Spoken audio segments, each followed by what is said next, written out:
వరుస దొంగతనాలతో రైతులు ఆందోళన చెందుతున్నారు. మొన్న మోటార్ల వైరు, నిన్న స్టార్టర్లు, రాత్రి ఏకంగా ట్రాన్స్ఫార్మర్లపై దొంగల చేతివాట.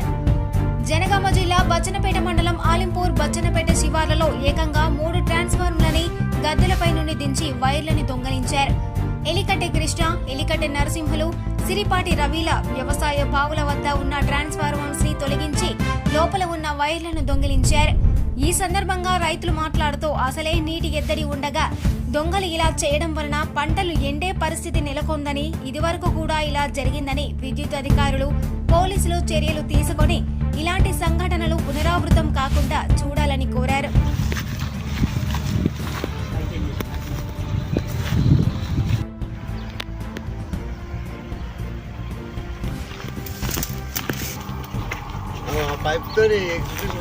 కరెంట్ ఉంది కదా, లేదే కదా దానికి లెక్క అనుకుంటుంది, దానికే ఉంటుంది.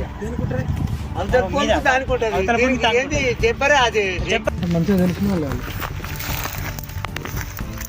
బాబాయ్ ఇది మూడోసారి, ఇది ఫస్ట్ టైం. మండల్ ఆలింపూర్ విలేజ్ మాది. మా వ్యవసాయ బావి దగ్గర గుర్తు తెలియని వ్యక్తులు ట్రాన్స్ఫారం లోపల ఓపెన్ చేసి రాగి వైర్ అలాంటి తీసుకెళ్ళడం జరిగింది. 3 మోటార్లు, 3 ట్రాన్స్ఫారాలు ఆలింపూర్ శివారు, బచ్చన్నపేట శివారు మధ్యలో. విద్యుత్ అధికారులు మాకు కొంచెం నీటి ఎత్తడి ఎక్కువగా ఉన్నది, కొంచెం తొందర చర్యలు తీసుకోవాలని చెప్పి కోరుకుంటున్నాం.